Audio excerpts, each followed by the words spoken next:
my yeah yeah. So I will just a little bit talk about myself because somehow you really need to know the person you're talking about with. Yeah. I mean, this is Obed Temba. Um, I'm from Eastern DRC. Uh, Eastern DRC is more like connected to Uganda and Rwanda and Burundi. I bet you know you have the map in mind. Yes, of course. Yeah, so I've been NomadMania envoy for Central Africa, mostly Mhm. because and my background in travel is also about adventure. I like adventure. I like to think travel in a different way. I like to help out travelers to visit my country, which is not easy. DRC has been a little bit a closed land for more than 3 decades now for travelers. People trying to get in and having difficulties with visas and safety issues. So I've been trying my best to connect with travelers and bring them together and to see if they can influence some of them to visit the country. And with that, I managed, of course, also to explore DRC as a massive country and other neighboring countries into some of the very forgotten lands in Africa. I know you can understand the language. Yeah. I've been to this connection, the land that connects South Sudan, northern Uganda, northwest Kenya, Ethiopia, down Ethiopia. So this kind of like no man's land, Mhm. what the we call them the warriors trail. So I mean I'm kind of this person like to go to unlock Africa somehow. So I'm really lucky I've been connected to you to see if we can talk about travel experience, mostly in your particular case Yeah. when traveling with the family with kids. It's not something really usual. So Yeah. I'm really glad to be here. So can you please introduce yourself a little bit so we start from there? Sure. So my name is Wani. Originally, I'm from Malaysia. I grew up there. I left Malaysia when I was 19 to do my undergrad and postgraduate studies in England. And during some of my travels whilst a student in England, I met a Japanese traveler in Estonia. He mentioned that he had been to 63 countries, Mhm. and I had been to 20 countries at this point of time as a 20-year Wow. old. Okay. And so there and then I said to myself, I'm setting a goal to visit 100 countries before 30. Oh, And wow. no idea how I was going to do that. But Hmm. after my master's, I saved out some money. My dad was kind enough to give me some money, and I went traveling for 6 months. And I visited, I think, 35 new countries at that point of time. And that was when I met my ex husband, who is Swiss from Basel in Buenos Aires in Argentina. And that's how I ended up in Switzerland, where I live now to this day for the past 14 years. So now I have three children. My boys are 9. You mean Sorry, you're now in Switzerland, Switzerland. Switzerland. Mhm. So I have three boys. They're 9, 8, and 6. But before I had my children, I achieved my goal of visiting 100 countries at the age of 28. And then I had my kids. And now I'm trying to visit every country in the world. And so now I've been to 141 countries and counting.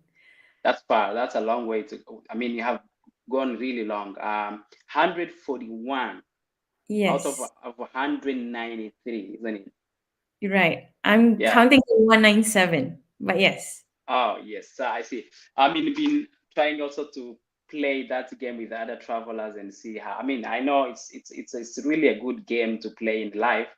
Um, I always have this kind of feeling that these people going to every country in the world, they will. This kind of achievement is more than what we know as a traditional studies, traditional university. So you learn more, you go.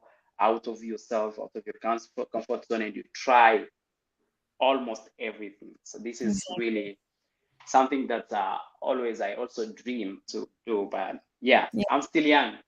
Yeah. So So am thank I. you very much. I know everyone is was really excited to follow you and to know your background. And of course, some of the question will clarify a little bit. And that's why I want to you to try to explain and go deep into some aspect of your case. I would just ask um, why do you like to drive in your kids into this experience? Because kids have their, I mean, I will just use this raw language. Kids have their own, I mean, you are the parent, you can direct them, but they may have also the right or the dream to live a traditional life as others. So why did you choose to bring in all the kids into your experience? This is something very curious Yeah. to know. So, parenting is one of the hardest things there is to do in the world.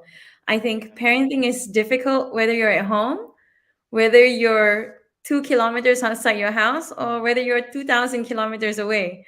So, why not do it somewhere else? Exactly. So I mean, But, I am myself a parent, so okay, I ask on behalf of many parents who are right. afraid of like going with kids every day. Yeah, Basically, you can go with the kids at the market, to the yeah. picnic, and dreaming to go with a kid in Mogadishu. Uh, every parent will question themselves before they do, you know. So I mean, that's why you are here. That's why we need to know exactly how. Um, so the other question is will be like, how do you then connect your travel experience with the education of the kids? Because we know kids will have a kind of like a routine every morning, go to school and eat, sleep, you know. So this routine you cannot have it like every day. So how do you think the education of the kids would be affected? So I actually am a traditionalist in that sense. We are here Yes. at home during school term, but as soon as it's holidays, then we're gone. Oh, And so obviously, when the kids were smaller, we go whenever we can. And so my oldest child, he had visited 33 countries in six oh, wow. continents at the age of 3. Oh, And wow. the second child, his first flight was to New Zealand at 3.5 months old. And then the third one, we flew to Canada, Mexico, Colombia, and Panama when he was 2.5 months old. So um, I always, obviously, at that point in time, I was working, so I had my maternity leave. I wanted to get as much done in the little time that I had. Of course. And I wanted to see new places. I still wanted to visit new countries. So, as difficult as it was, I also think that one of the things that I do, and I'm sure many big travelers do, is that you don't think too much, you just do it, because the more you think, the more you get worried, and then your head spins, and it doesn't help, right? So you kind of figure things out as you go along. There's a lot of that. I mean, we also, for instance, went to India just when COVID was breaking out. So we went with two hand luggage bags, 3 kids, 2.5 weeks. We had 6 internal flights, 10 different towns. It was like on the go. We dealt with everything that you can imagine, right? Everybody was sick. Yeah, yeah, that's actually something that will come immediately in the mind of every parent traveling Yeah, with the kids, you know. So how kids are going to be adapting on the situation. Yeah, so talk about the education. Of course, I understand there are so many challenges that comes in between. Like it's a choice, you know. You choose to deal with the challenge. You choose to risk something. yeah, Of course, not risking until you lose your life, but risking and leaving some of the privilege that kids supposed to have, yeah. and you want them to travel, and that traveling has their positive side as well. Yeah. because as you say, a kid's 2 months, 3 months, it needs much more attention and the parental behavior, as you say. But if you choose to take him to Colombia, to Venezuela, Mm. this this, this means that you are taking extra challenge out of what you're supposed to have as a parent, and Yeah. and it's very it's very catchy for and it's out of the normal life, and we really need to learn from that. This is, I don't know if you have a kind of a vision that you see your kids um, in the future, their cultural identity. So how are they going to, again, to be Malaysian, Brazilians? Because these kids are going to adapt on every culture when they are still the early age, and kids pick it quickly, and at the end I just wonder what will be their identity at the end. What do you think? So I think it's nice that they do have their roots here in Switzerland, that they Yeah. do go to school here, they speak German, they speak Swiss German. Obviously, they get English and they get some Malay from me. And of course, whenever we have traveled in the past, I still travel a lot right now, less so with the kids since my divorce, but we still do a bunch of road trips together in Europe. We just came back from Paris, for example. Um, it's a little different now when it comes to kind of how the cultural upbringing is, because it's less dramatic countries, so to speak.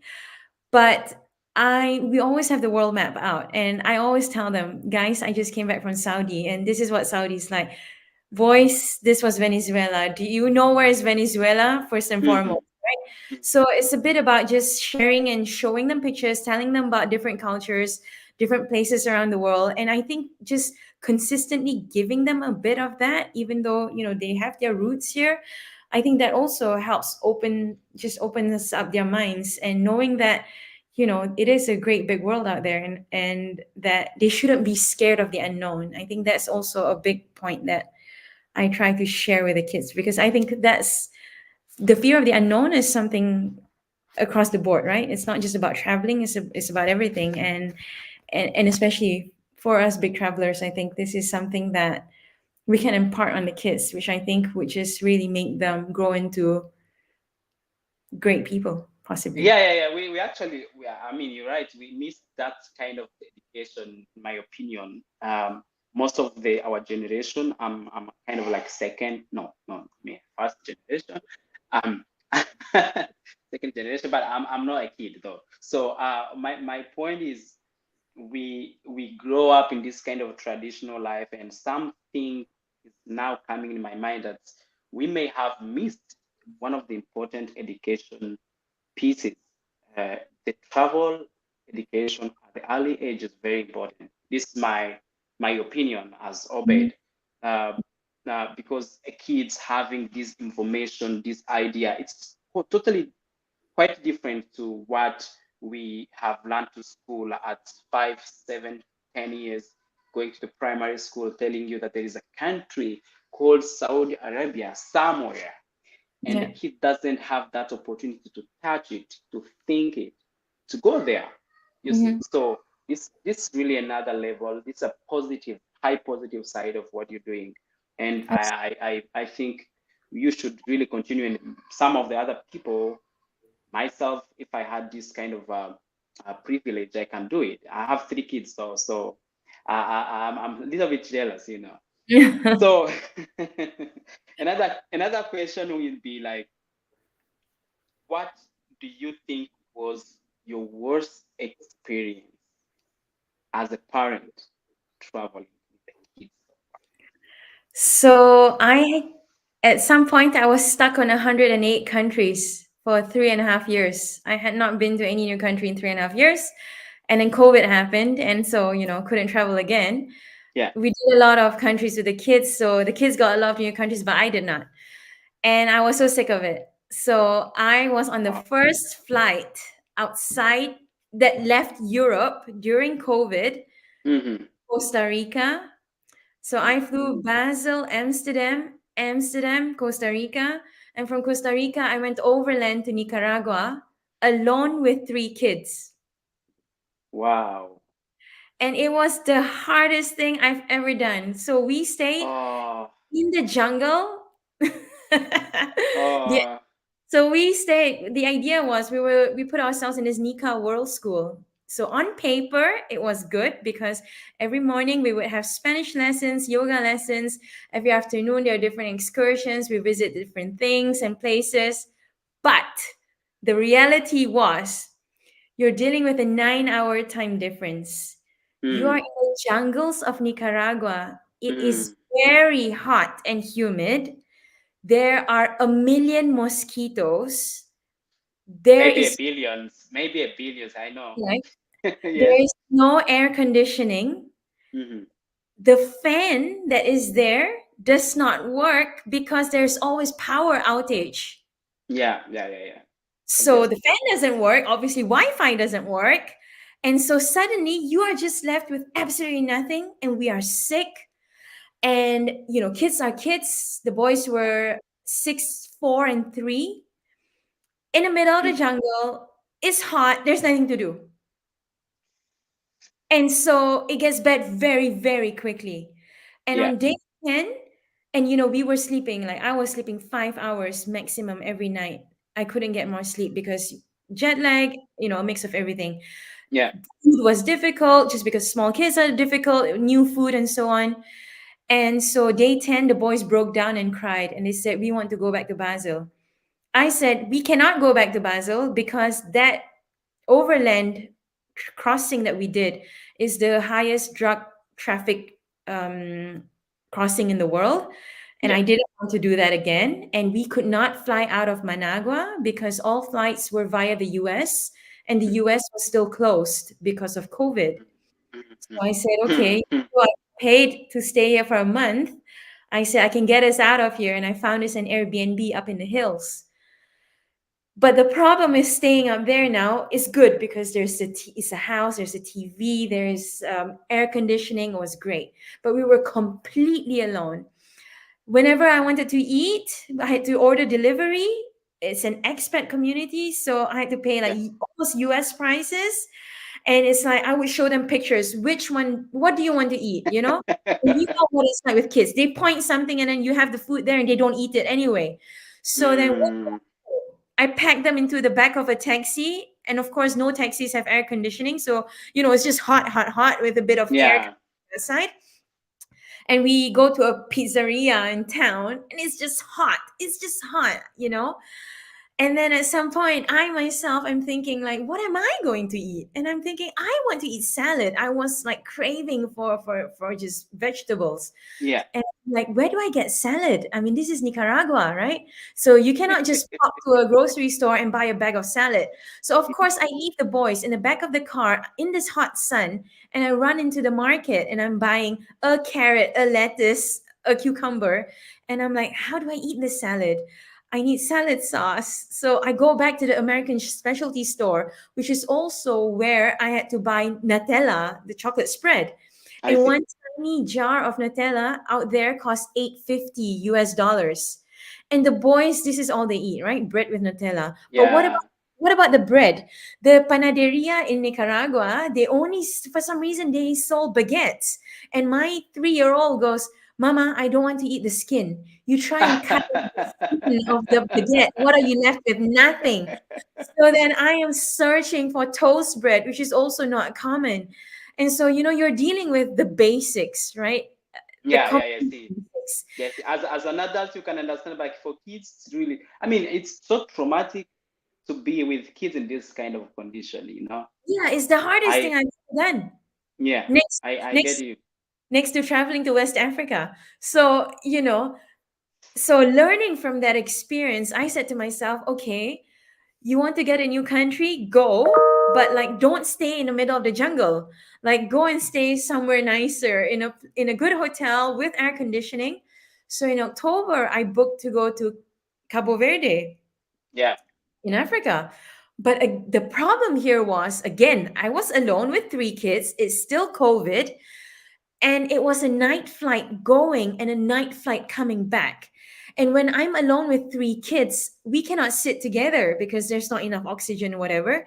So I'm Yeah. always bribing one child and begging strangers to take care of one child for me Mm-hmm. Mm-hmm. on the other side of the aisle or behind me. And I get to Lisbon on the way, and I'm waking up the children who are asleep, and I'm carrying them, going through passport control, getting asked by the immigration, "Are you their mother?" Yes, I am their mother. Who else would I be? And then I arrive in Cabo Verde. It's like 3 a.m. Swiss time. Obviously, all the children are asleep. And I'm waking them up, and I'm pulling their hands, carrying bags with me, holding my 3-year-old, and like saying, "Come on, guys." And they're crying because obviously they're so tired. And then again, because it's COVID, they're sprawled, lying on the floor after going through health check and then passport control. And then, of course, trying to get into the taxi to get to the hotel, and then I repeat this obviously all the way back. So, learning from that experience, I'm like, okay, we're Yeah. doing road trips in Europe. So, this is a bit Yeah. more my Yeah. kind. I mean, the story itself is like, you know, when you encounter this kind of like situations, sometimes you feel like I need to give up. This, this should not be my life next time. Yeah, I really can feel it as a parent because you have like three toddlers all like yelling, "I'm hungry, I need to drink, it's Yeah. hot, need sleep," and then you're carrying them out. This is too much. Obed, my Yeah. second child, he had a tooth infection in Nicaragua. Hmm. So I had to take him to a dentist, Hmm. obviously, for children, another In the town. same jungle, you mean? No, no, no. So we had to take a 1 hour drive to the Yeah. next town, 30 kilometers away. And just, my Spanish is terrible, and just dealing with this entire thing. Yeah. It was just an absolute nightmare. Yeah, this is really, it feels like for me when a kid is having infection, sometimes I don't sleep. So I know what you mean. It's Yeah. really, and then when you don't have even access to the basic pharmacy close, you're actually dying slowly. I know that. How So old are your children? my you mean my kids? Yeah. Yeah, what the firstborn is 4 years, Okay. second is actually 2, and the last born is that 3 months. So Oh, like two congratulations. years. Thank you. Thank you very Nice. much. So, yeah, coming back to your experience, for me, I really value that. I mean, it's hard to survive, but the moment you have survived it, it is an asset, in my opinion. It's something that's really need to be written in a golden book, and Yeah. it's very valuable. And that's a value. That's the beauty of traveling. You should actually expect more about that. More similar experiences, mostly in Africa. So I mean, Africa is good, but because we don't have like access to every service we need, Africa, what we call the third world, Yeah. Africa, Asia, South America, these countries, they are beautiful countries, give you the best of the best of experiences that you can imagine. But yeah, as a kid, yeah, as a parent, then. So what is the best experience? I assume the best experience would be like more like I went to a nice beach, I went to a very exotic boat cruise. Tell me about the best experience with the kids traveling.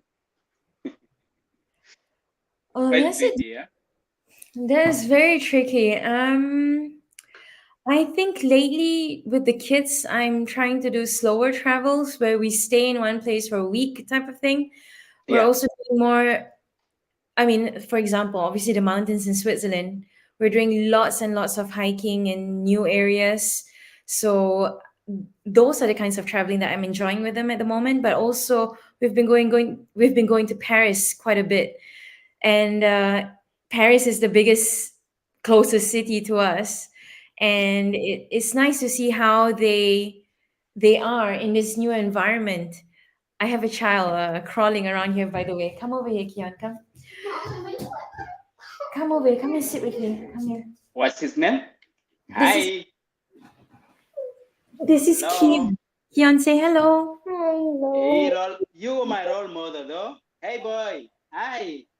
Say hi. Hello. Hello. And I have another one. This Hello. is Ilyas. Hi. Much respect. How are you, Elias? What's the Good. name? Ilyas. Elias. Elias, Ilyas. how are you? Good. Good. What's the last country have you traveled to? France. Thank you. Yeah. Was France? Yeah, we just came back from Paris 2 weeks ago. Or Did no. you Two did you two. enjoy the tour Eiffel?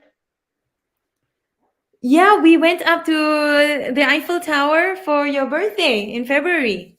Oh yeah. Wow. Wow. Wow. That's Yeah, actually a good gift, a good present for birthday. right? Enjoy, boy. Enjoy. Welcome Exactly. to Africa. You see me in Kigali, you see me in Kinshasa. Okay? Okay. Okay. Nice.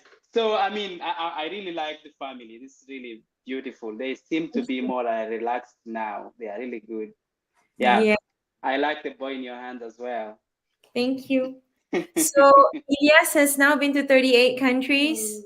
Kion has Yeah. been to I have 25. 38. I thought it was like 39? yeah, I don't know. like One of something that. in the 41. I don't know. No, I'm not sure. Yeah. I think 38. Anyway, Yeah. So, I mean, I think we have tackled about this, and I would really like more about how the health of the kids is being. Like, how are you handling when a kid is sick? Of course, like in a general, I know it's they always like coughing, every night. This one is having some food poison. This one is what. So, do you think this not extra work on your? I mean, it's extra work, obviously, but how do you in different countries? Because um, for Europe, I can understand, but for some other, you from Asia, I also understand Asia has some level of healthcare. So, but some other extreme part of the world, it's difficult to find pharmacy, as you say. But yeah. also, how are you picking the food? Because these kids will be eating pumpkins here.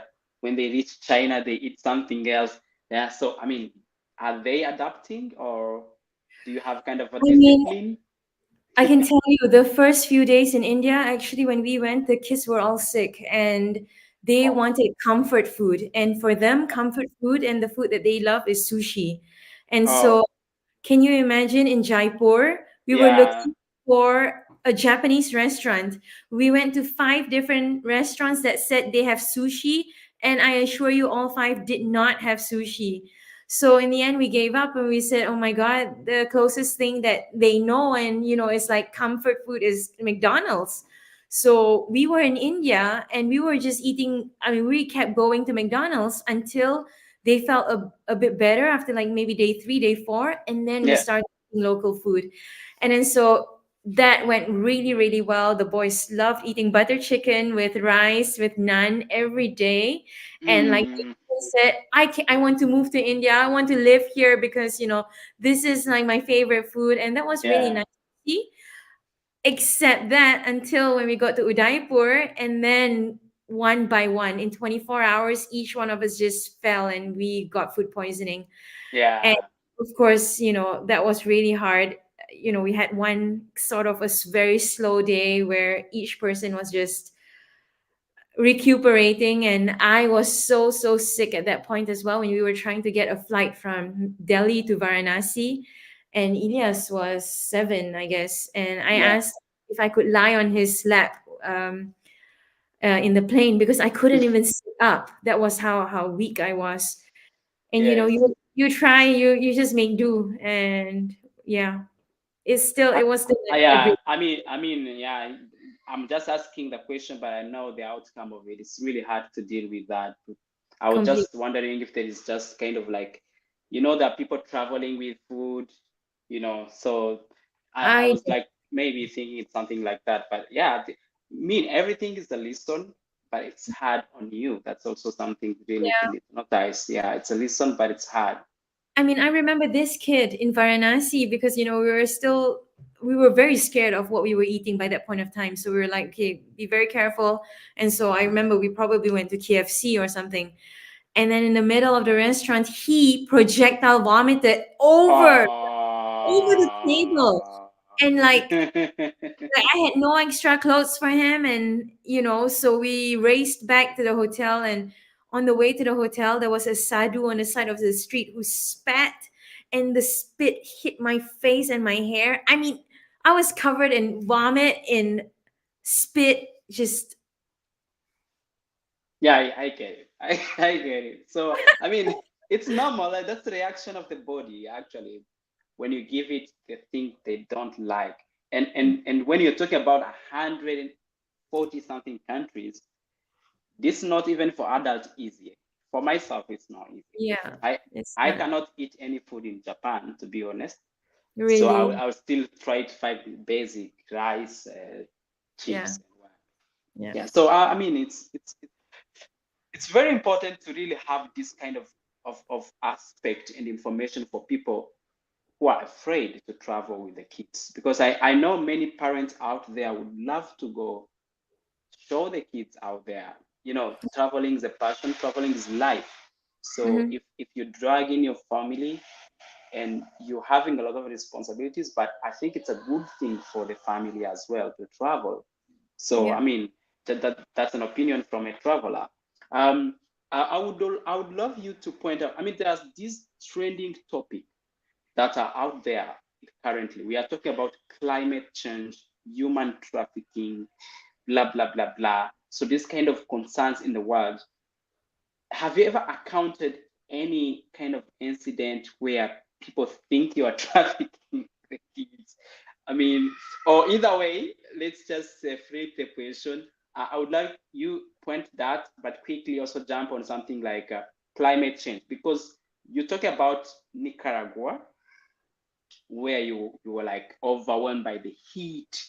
You know, there's a lot of mosquitoes, the humidity, maybe less rains, maybe too much rains. And so how are these consequences of the, I'm not going to ask you to give an academic response, but I want you to give an opinion on how this world is affecting you as a traveler with kids, with a lot of drought and disaster happening because of the climate change. That's my concern is more, what is the state of the world going to be like for when the kids can do travels on their own in the future? Yeah, why? Yeah, Because when you go to Qatar, for instance, you find that sometimes the police will go out and chase people away from the road because it's too hot. It's too hot. So for the kids, it's not easy to just go from the Iceland in Europe to the desert in Sahara. So this extremity, and they are keeping going more extreme, because in the cold lands, they keep going more cold or yeah, maybe melting. yeah, In dry land, it's very super hot now. We've been seeing in the South Sudan, the kids are being sent back home because of the heat. yeah. So I want to know with the kids, for you, if you have encountered this kind of situation where the climate is affecting you, or the climate change problems. Yeah. No, no, not really. It's just that, of course, I have children who are very sensitive to heat. This one, and so Uh-huh. I mean, he's very scared of going to Malaysia because he remembers Malaysia Uh, being extremely hot and humid, and yeah. so I understand that. But honestly, I mean, it's not just about kids, right? Of course, we too, Yeah, we yeah, care yeah. about the temperature and weather and plan our travels based on that. Yeah, my concern is just more of, will places still be around in the future the way we're seeing it? How will this change? What will they see in the future versus what we're seeing now? Nothing Yeah, more.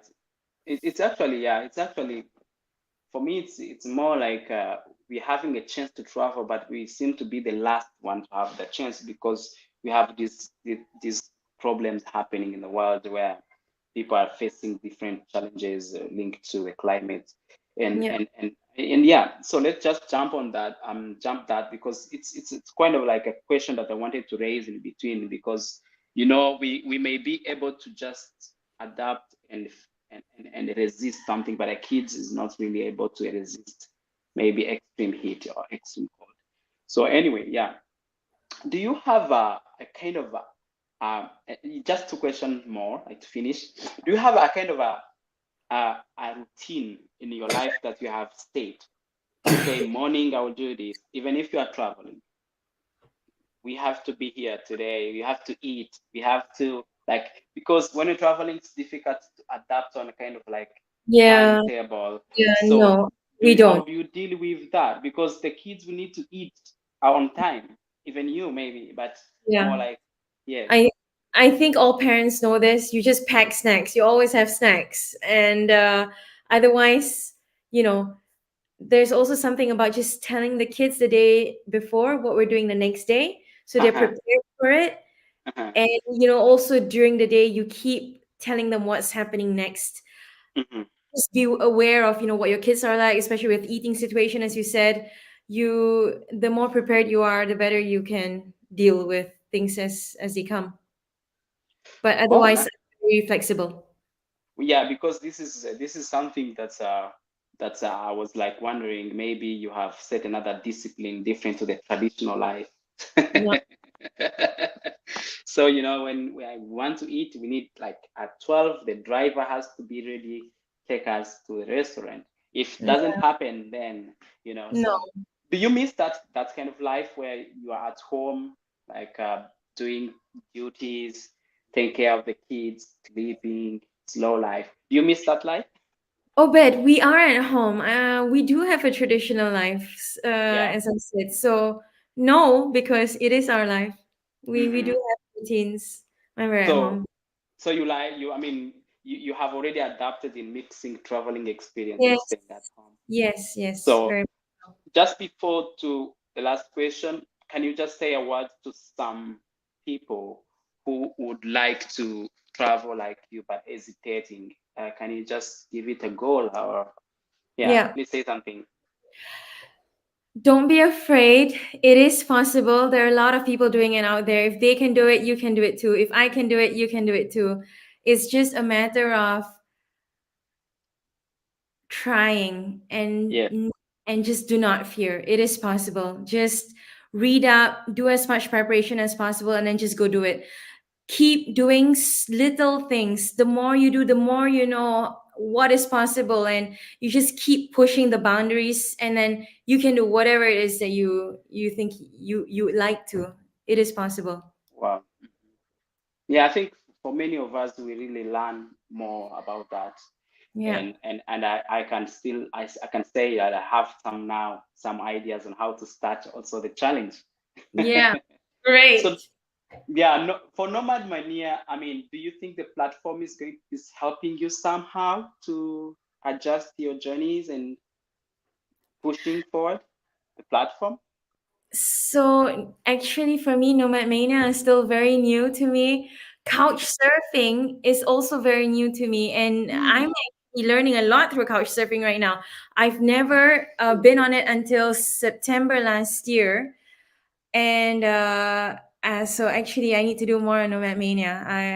Yeah. It's actually a platform that helps people instead of spending time on social media. I mean, I'm not against social media, but it's a platform that involves you. It takes you through deep understanding and traveling and adjusting the map, connecting with other travelers. So it's very important to know how it's being helpful. But I think also for the future, as you'll be traveling to different countries, you can always I like it because when I go like here in Arizona, I point on the map that I've been in Arizona. I Yeah, went to the Grand Canyon. yeah, I visited this place, and yeah, it shows my level of travel. So I yeah. think the kids need to go sleep. So Yes. now, tell us if you have a chance to have a meal, sitting on a dinner with someone, two people. Who do you think is your people? So tell us, if you have that chance to meet someone, two, three people that you really value into this journey, who do you think you can sit with for a meal? I'm gonna say Harry. Harry, okay. Nice. Harry will be here maybe.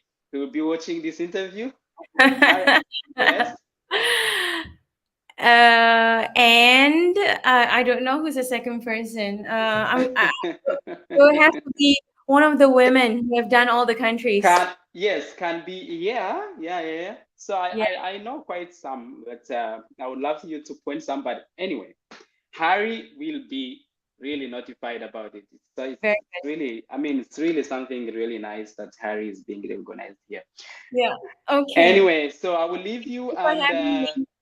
you go sleep. And when you come to Africa, please, I'm there. I will let you know.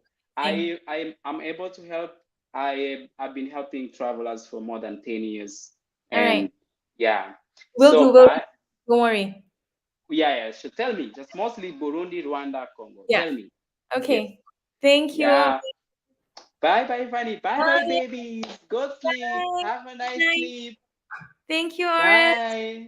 Bye.